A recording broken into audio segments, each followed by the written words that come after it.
All right. Good morning, or good afternoon, good evening, wherever you are in any part of the world watching this training. This is Understanding the Customer, a training brought to you by Yinxia, and it's a customer service training for micro, small, and medium sized enterprises.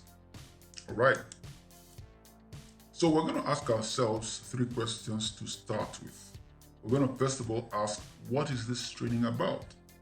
Then we're going to talk about who this training is for, and then where this training is coming from. What's the background to this training? The first question I'm going to answer by, I've stated on the slide, simply saying that we are going to talk about how to treat customers, how to meet their needs, how to recognize, diagnose, realize their needs, and meet those needs, how to make customers become your advocates. And because this is a training targeted at simplifying things, I would want to simplify the word advocate. Someone who's your advocate, someone who's speaking on your behalf. When you satisfy your customer to the point where he begins to speak for you, what happened? What you have really, really, really made impact, and that is what you want to achieve by creating an experience for your customer that is so strong, so deep, so valid, so powerful that he begins to speak to other people on your behalf without your telling him to do so. Now, we are addressing this to small enterprises, to micro enterprises, to medium sized enterprises, especially in our part of the world. The big wigs, the big companies out there, they already know some of these things. We were picking what they know and asking ourselves, how can we adopt them in our small businesses and make them work for us? So this is for those of you out there who are running micro, small, and medium enterprises. We're also targeting this at professionals who are transitioning. That's another big word. Transitioning from a regular day-to-day job where they get a monthly salary to the area of entrepreneurship, trying to do a business by themselves, trying to kickstart something.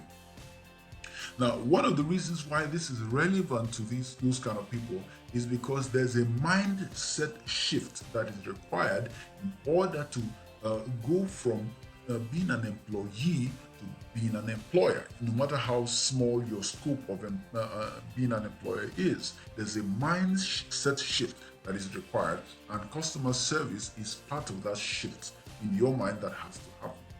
Now, this training is born out of years of experience in the corporate sector, being able to compare what service means to the big wigs, to the big corporates, what business processes mean, what frameworks and standards mean in those big corporates, and juxtaposing that with how small businesses operate, especially in our part of the world. It also comes from years of interaction with small businesses through, free trainings and engagements, one-on-one engagements, and personal interactions that show the loopholes where these small businesses have lapses that can be plugged, that can be blocked, that can be repaired by business processes, business practices, and all sorts of things that are available to the big conglomerates, big corporates.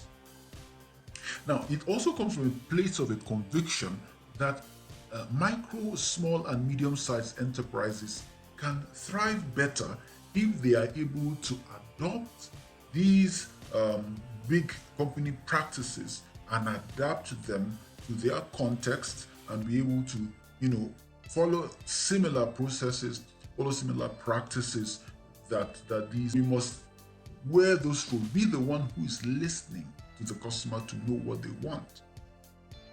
Don't ignore that. Don't just let them don't just let the relationship be a matter of let them buy and go away. Let them feel that you are listening to them, that you're doing what they want. Let them feel in control. Let them feel relevant. Know your customer's name.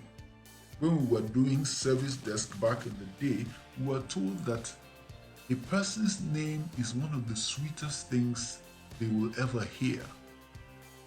If you need to reach the customer by phone, you need to know his phone number. Depending on your business type, you may want to know the email address and social media handles in this electronic age. At the very least, you need to know the name, address, and phone number, depending on your business. Again. So, where would you store this information? As a business person, you must learn to store information about your customer. Depending on the size of your customer base, as you're doing that, once in a while something will go wrong. It's called an incident.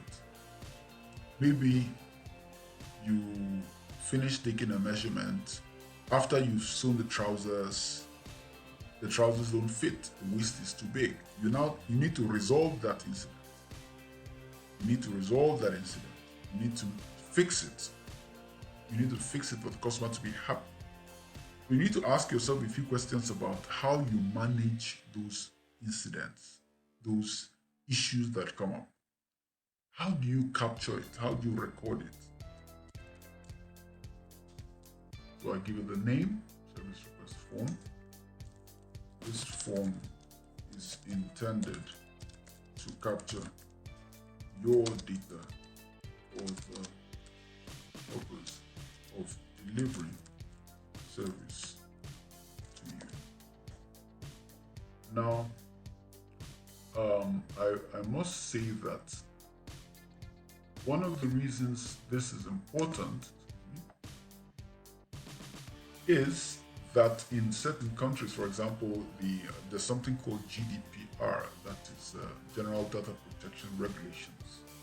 Certain countries, you need to tell the customer what you're going to use. You need to tell people what you're going to use their data for before you collect that. So this